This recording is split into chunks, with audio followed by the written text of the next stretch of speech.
What's up, legends? Welcome to another Speakeasy session. By my own experience, I can tell you that when I think I'm failing at something, more often than not, it's not a failure. I'm just starting, and I have this desire to quit too early. And so today I'm going to talk about how I almost quit the podcast before I even started. Let's get into it.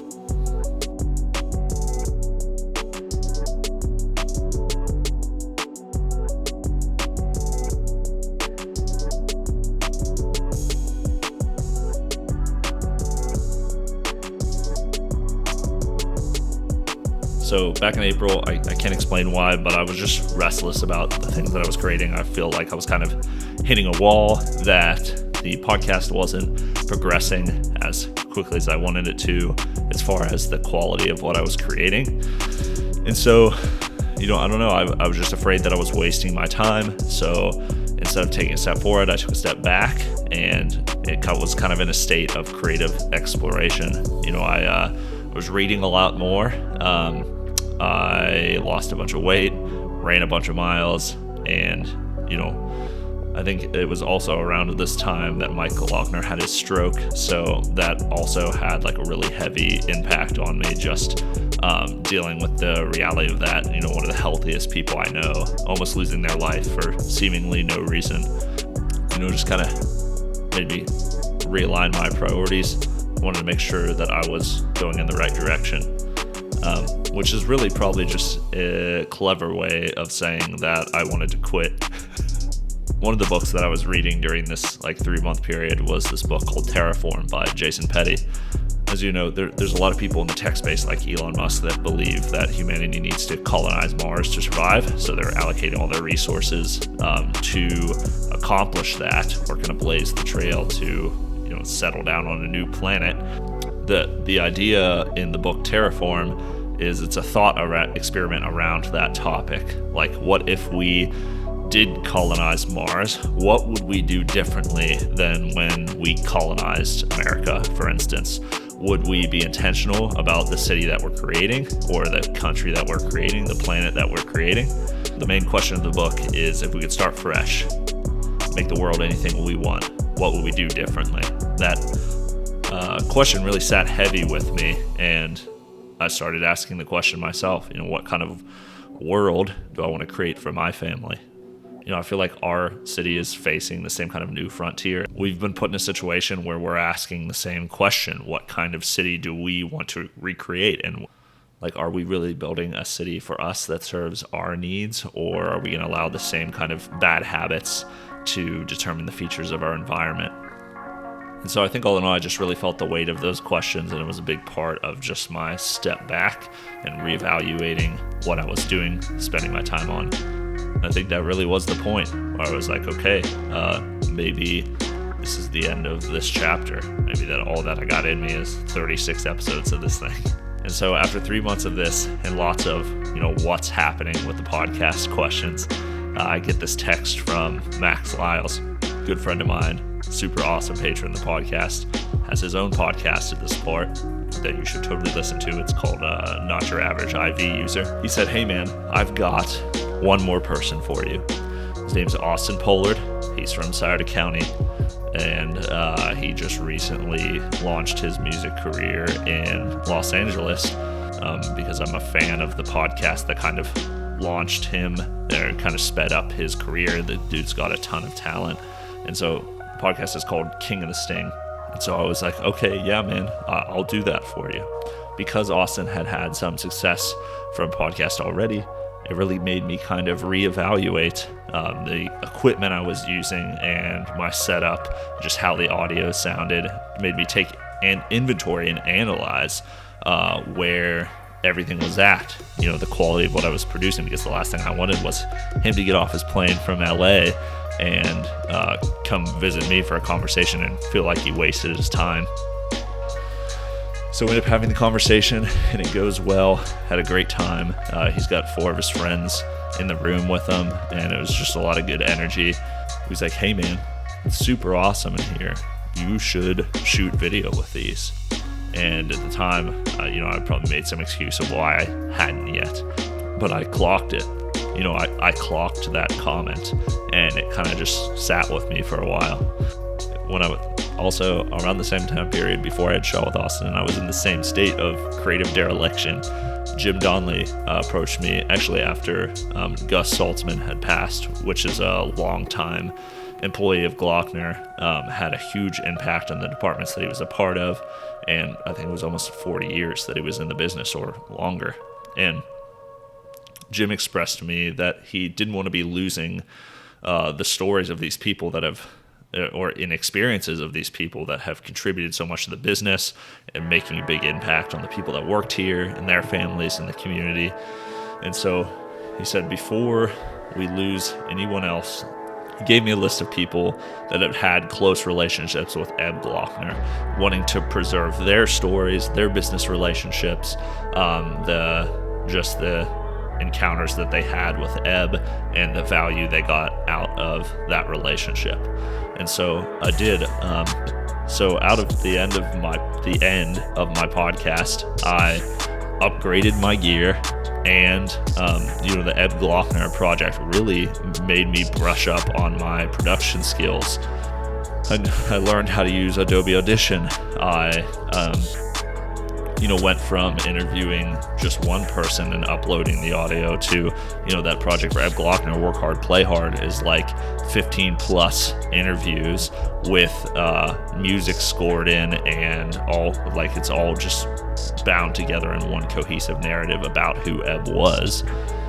Turns out those were the most exciting projects I felt like I'd ever worked on for the podcast. And I got such valuable feedback from the changes in production and the new equipment that I was using that I knew I was now, going in the right direction. And since I quit my podcast, I've recorded 11 more episodes and a couple more hours of content. And it's been by far the most enriching content that I've had the privilege to shoot for the Glockner family and as a part of their platform, because I still had that same focus of recording these small town success stories, but I felt like I had basically upgraded my gear out of necessity. That kind of crisis that I had was exactly what I needed to put the podcast in a better place. I also ended up adding video, like Austin suggested, not much further down the line. I think the first episode was with Max and Andy Albrecht about the new central location for the counseling center. The reason I tell that story is the end of my podcast very much ended up being a much better beginning. Jim Donnelly, who gave me the Work Hard, Play Hard project, he's our CFO here at the company. There's this quote that I've written on my whiteboard in my office that he shared with me quite a while ago, which was, all important investments are initially a dead cost and an inconvenience. And I play that in my head quite often, when I'm working on something that only I see at the time or has no immediate kudos or reward associated with it, that those are often the most important investments for our time. Those kind of long-term plays that have been a part of what's made Glockner so successful in the long tail. After I quit my podcast, I got to interview Megan Baum about the Joanne K. Glockner Children's Museum, which was a really enriching conversation, talking about the relationship between culture and commerce and how they're closely interconnected. You can't necessarily separate them.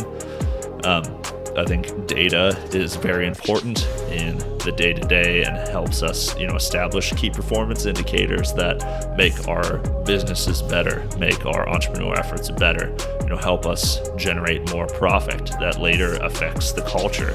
And, the culture of the organization, although you can't touch and feel it, that's affecting the money. And so after I quit my podcast, I put together Make Your Own Luck, which is a few interviews telling the story of my grandfather, Don Sherman. When my brother and I first came to Portsmouth and started going to Shawnee, we were doing a little bit of commission work, trying to get our feet wet in the community as far as like finding work and establishing ourselves as a part of the business community here. And I know I got opportunities based on fact that people knew who my grandfather was. People like the Malts knew my family before they knew me.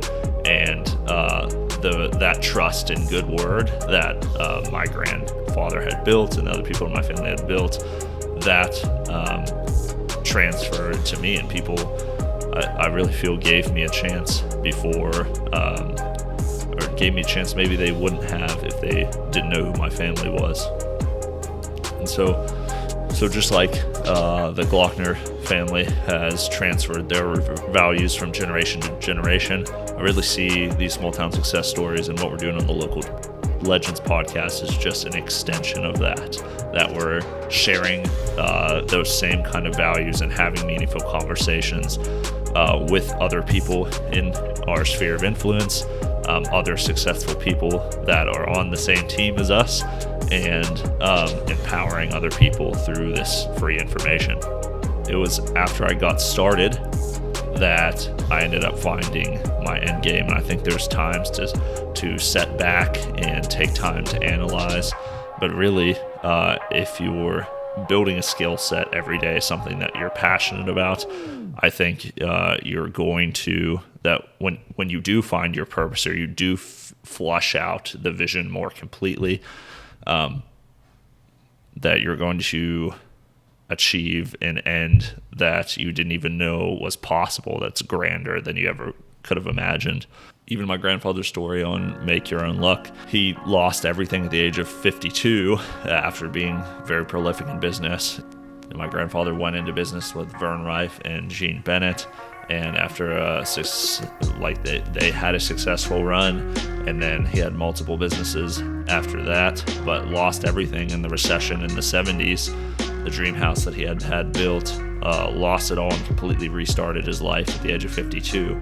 But by the time I came around as a kid, they, like him and my grandmother, who went in business together, had such a meteoric rise in their business that I had no idea that they had this huge low point.